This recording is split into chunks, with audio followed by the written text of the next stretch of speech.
रात का अंधेरा है, समंदर के बीच एक जहाज, चारों तरफ सिर्फ पानी ही पानी और ऊपर आसमान की ओर देखो तो तारे चमचमा रहे हैं। 30 जुलाई 1945 को यूएसएस इंडियन पॉलिस नाम का जहाज जापान की टोरपीडो से सिर्फ 12 मिनट में अचानक से डूब जाता है। इस जहाज पर सवार है 1195 क्रू मेंबर, इसमें से करीब 900 सैनिक खुले समंदर में तैरते रह गए। दूर दूर से कोई मदद नहीं, सिर्फ भूख, प्यास और शार्कों का हमला। सबसे पहले ये जान लो, इस जहाज का पूरा नाम है यूनाइटेड स्टेट शिप इंडियानापोलिस, जिसे port left class heavy cruiser भी कहते हैं। ये दूसरे विश्व युद्ध का सबसे सुपरफास्ट जहाज माना जाता था, जो 32 नॉट्स की स्पीड से दौड़ता है।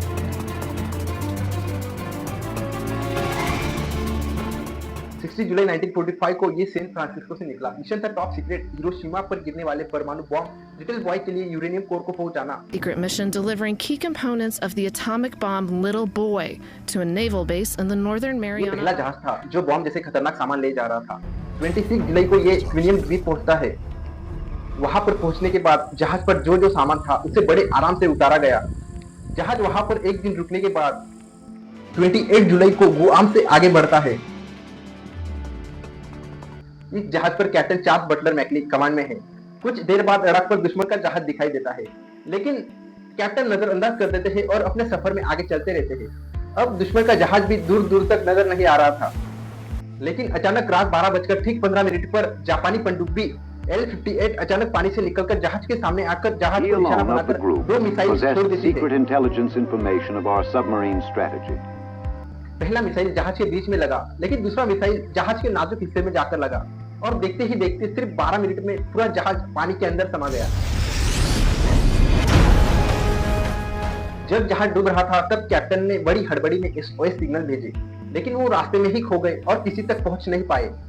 SOS का मतलब होता है मदद के लिए आपातकालीन संदेश। इसे तब भेजा जाता है जब कोई जहाज या कोई विमान या कोई व्यक्ति खतरे में हो और तुरंत मदद चाहिए हो। मॉर्स कोड में SOS भेजा जाता है।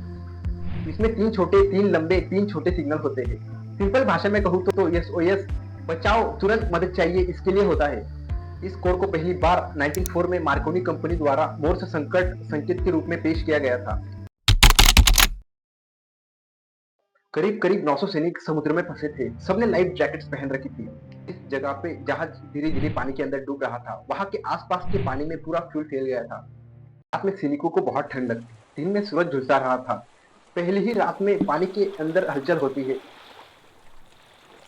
और पानी के अंदर शार्क नजर आने लगी। सबसे ज्यादा हमला करने वाली शार्क थी ओशोनिक व्हाइट शार्क।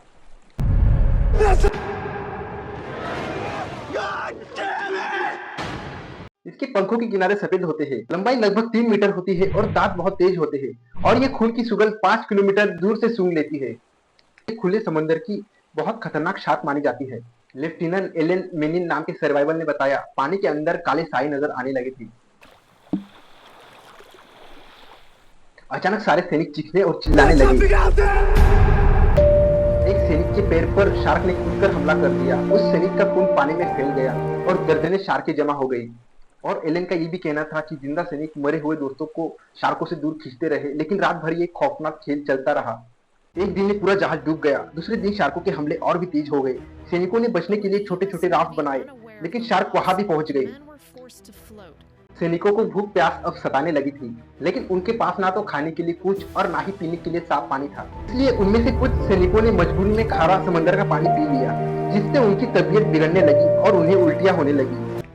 क्योंकि समंदर के पानी में सोडियम क्लोराइड की मात्रा बहुत ज्यादा होती है, इसलिए जिन सैनिकों ने समंदर का खारा पानी पिया, इसकी वजह से उनकी प्यास और बढ़ रही थी और उल्टी, चक्कर और कमजोरी हो रही थी।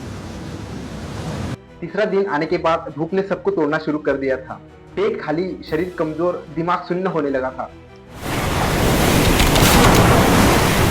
कुछ सैनिकों ने मछलियां पकड़ने की कोशिश की, लेकिन वो जैसे ही पानी में हाथ डालते, शार्कें पास आ जाती और सब पीछे हट जाते।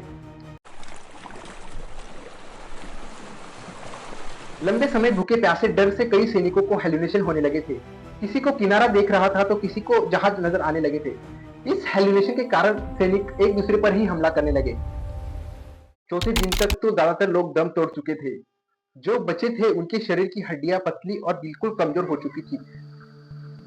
लहरों के बीच बिखरे लाइफ जैकेट्स, टूटे राफ्ट और सन्नाटा माना जाता है कि शार्कों ने करीब 100 से 150 लोगों की जान ली। ये घटना समुद्री इतिहास की सबसे बड़ी और भयावह शार्क हमलों में गिनी जाती है। decades, the remains of one of the worst disasters U.S. naval history have been found. 2 अगस्त की मॉर्निंग समंदर के ऊपर उड़ते एक विमान के पायलट एलटी विल्बुर विन की नजर नीचे समंदर में तेल की परत और तैरते लोगों पर पड़ी। उन्होंने तुरंत रेडियो से मदद का संदेश भेज दिया। इसके बाद कमांडर एड्रिन मार्क सीबी वहां कैटेलिना सी प्लेन लेकर पहुंचे। खतरा जानते हुए भी शार्कों से भरे पानी में अपना विमान उतारा। उन्होंने कई राफ्ट गिराए, लगभग 50-60 बहुत कमजोर लोगों को सीधे अपने विमान पर चढ़ा लिया। जहाज के कप्तान चार्ल्स मैकवे पर बाद में लापरवाही का आरोप लगाया और उन्हें दोषी ठहराया गया। इन सालों की बहस और सबूतों के बाद उन्हें आधिकारिक रूप से निर्दोष घोषित किया गया। इन दिनों में ज्यादातर लोगों की मौत धूप और ठंडी के असर, पानी की भारी कमी और लगातार थकान से हुई थी। फिर भी चारों तरफ मंडराती शार्कों ने इसे खतरनाक और डरावना बना दिया था।